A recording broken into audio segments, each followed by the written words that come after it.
दोस्तों, अधिक पूजा पाठ करने वाले लोग ही अधिक दुखी क्यों रहते हैं? दोस्तों, हमें मिलने वाले सुख या दुख का कारण भगवान नहीं है, बल्कि हम स्वयं हैं। हमारे कर्म ही हमें सुख देते हैं और दुख भी देते हैं। कर्म साकाम व निष्काम होते हैं। साकाम कर्म यानी ऐसे कर्म जिनके बदले में हम कुछ भौतिक सुख सुविधाएं चाहते हैं। ऐसे कर्मों का फल सुख दुख के रूप में मिलता है। निष्काम कर्म वही है जिनके बदले हम केवल भगवान को प्राप्त करना चाहते हैं। ऐसे कर्मों का फल भगवत प्राप्ति के रूप में मिलता है। अब बात आती है कि ज्यादा पूजा पाठ करने वाले लोग ही दुखी क्यों रहते हैं? इसका सीधा सा उत्तर यह है कि ज्यादा पूजा पाठ करने वाला भक्ति के स्वरूप को नहीं समझने के कारण पूजा पाठ तो करता है, लेकिन वह अनजाने में साकाम पूजा ही करता है, जिसका फल उसे सुख रूप के रूप से में ही मिलता है। ज्यादा पूजा पाठ करने वाला बेशक ज्यादा पूजा पाठ या भक्ति करता हुआ नजर आता है, लेकिन वह कर्म कांड को ठीक से नहीं करना जानता है। ऐसे में गलती पर गलती करता जाता है। बेशक वह कहता है कि वह कुआं खोदने की बात तो करता है, लेकिन असल में वह खाई ही खोद रहा होता है। वह यह तो कहता है कि वह बहुत सारी दुनिया भर की पूजा पाठ या मेहनत कर रहा है, लेकिन असल में तो वह अपनी मेहनत बेकार ही कर रहा होता है। बेशक ऐसा करने में उसका सारा परिश्रम निष्फल चला जाता है। एक बात तो यह हुई है कि साकाम कर्मों का फल सुख या दुख के रूप में मिलता है। हो सकता है कि उसके पूर्व कर्मों की वजह से उसकी जिंदगी में दुख बहुत लिखे हो और पूजा पाठ से बेशक कम हुए हो, लेकिन फिर भी आप यही सोच रहे हो कि भगवान हमें इतनी पूजा पाठ करने के बाद भी दुख ही दे रहे हैं। और दूसरी बात यह है कि आप गलत तरीके से या बिना विधि विधान के जाने ही पूजा पाठ कर रहे हो। आप बेशक अत्यधिक पूजा पाठ कर रहे हो, लेकिन उनका प्रभाव उल्टा या निष्फल हो रहा हो। लगता है यहां तक आपको सब समझ आ गया होगा। अब एक पहलू और है पूजा पाठ करने वालों को ज्यादा दुख मिलने के पीछे, और यह लागू होता है कि केवल उस पर जो सही मायने में भक्त है। यह पहलू एक विशेष है, इसलिए इसके लिए आप एक बार फिर से यह जान लीजिए कि भक्ति क्या है और भक्त कौन है।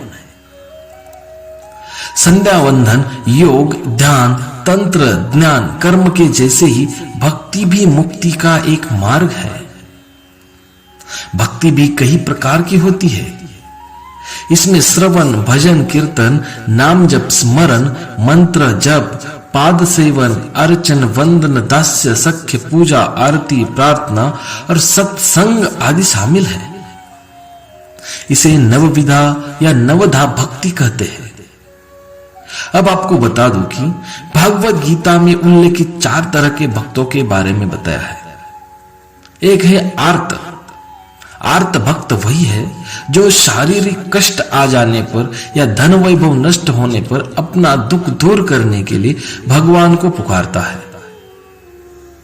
यानी दुखी ज्यादा होने पर, और भगवान को दोष देता है कि मैं तो इतना सारा पूजा पाठ करता हूं, लेकिन फिर भी मुझे इतना दुख। इसकी एक वजह उसका प्रारब्ध भी होता है। दूसरा है जिज्ञासु।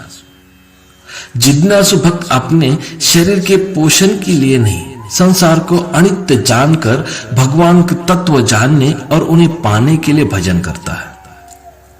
यह भक्त भी भगवान से कुछ चाहता है, क्योंकि जिज्ञासा भी तो किसी चीज को चाहती है।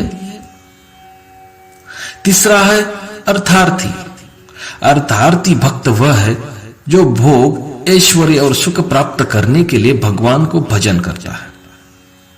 उसके लिए भोग पदार्थ व धन मुख्य होता है और भगवान का भजन गाते रहता है।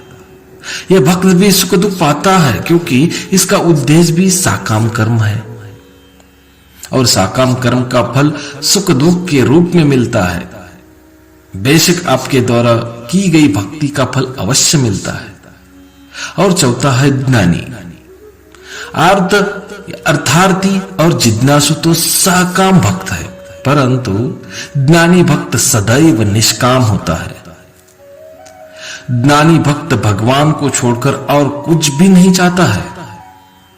इसीलिए भगवान ने ज्ञानी को अपनी आत्मा कहा है।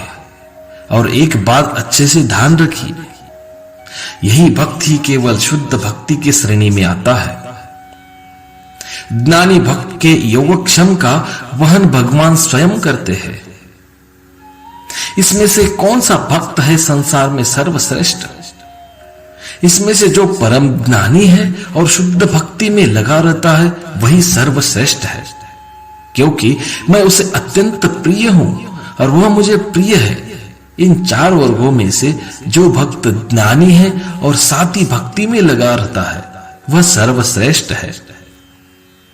और ऐसे भक्त के लिए ही भगवान श्री कृष्ण अर्जुन से कहते हैं, हे अर्जुन, अनन्य भाव से मेरा चिंतन करते हुए जो भक्तजन मेरी उपासना करते हैं उन नित्य युक्त पुरुषों का योगक्षम मैं वहन करता हूं।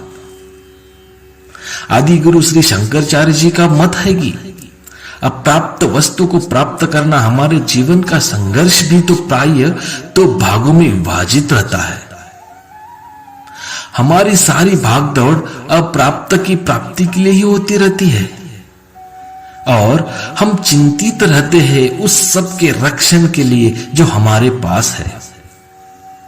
वस्तुतः हमारा कोई भी कार्य तभी यशस्वी हो सकता है जब हम संकल्प के विशेष में निरंतर सोचते रहे, हमारा चिंतन पल भर को भी बाधित ना हो। एक निश्चित लक्ष्य के लिए हर स्वयं प्रयास और नित्य युक्त अर्थात आत्म संयम तरह जब संकल्प का सातत्य, सर्वस्व समर्पण और ये तीन कुंजों हमारे लगती है हाथ में, तो भाग्य का ताला स्वयं ही खुल जाता है। अर्थात योगक्षेमम का भार स्वयं भगवान वहन किया करते हैं। यही शाश्वत सत्य है। अब इसको बिल्कुल सरल भाषा में समझ लीजिए। एक लाइन में भगवान कहते हैं कि जो परम ज्ञानी भक्त है और जो अनन्य भाव से मेरी उपासना करता है, उनकी जो जरूरत है वह सब वो अपने आप पूरी करते हैं, और जो आपके पास है उसकी भी रक्षा भार भी स्वयं भगवान अपने कंधों पर लेते हैं। यह ठीक उसी तरह है जैसे एक छोटे बच्चे के खान पान, रहन सहन आदि की सारी जिम्मेदारियां माता अपने सिर पर लेती है। बच्चे को इस विषय में चिंता करने की कोई जरूरत नहीं होती है। माता इस विषय में स्वयं चिंता करती है। अगर हम ऐसे अनन्य भक्त बन जाते हैं तब आप यह नहीं कह सकेंगे कि हम तो इतनी सारी पूजा पाठ करते हैं फिर भी इतने दुख क्यों है। एक बात और भी है, कई बार भक्त पर भगवान की विशेष कृपा होती है जिसके फल स्वरूप भगवान प्रयास करते हैं कि आपके प्रारब्ध का फल इसी जन्म में या एक ही बार में कट जाए। ऐसे में वे आपसे ज्यादा पूजा पाठ भी करवा सकते हैं, क्योंकि फल तो कर्म करने से ही मिलेगा। ऐसे में आपको इसे दूसरे दृष्टिकोण से समझना होगा। इसे आप भगवान की कृपा ही समझिए। कई बार जीवन के अंत में या मृत्यु के समय में आपको भगवान अत्यधिक कष्ट भी दे सकते हैं। असल में वो कष्ट तो आपके कर्मों के ही होते हैं, लेकिन उन कष्ट को भगवान इस तरह से व्यवस्थित कर देते हैं अंत समय कष्ट की वजह से केवल भगवान का नाम ही याद रहे, ना कि किसी सगे संबंधी या भौतिक विशेष वस्तु का। और मृत्यु के समय हमारा जो भाव होता है हम उसी को प्राप्त करते हैं। ऐसे में भगवान की याद बनी रहने से ईश्वर आपके लिए भगवत धाम का रास्ता खोल देते हैं। तो ऐसे में यह न कह कि भगवान ने उन्हें इतने कष्ट क्यों दिए, वो तो इतना पूजा पाठ करते थे। तो दोस्तों आप समझ में गए होंगे कि अधिक पूजा पाठ करने वाले लोग ही अधिक दुखी क्यों होते हैं।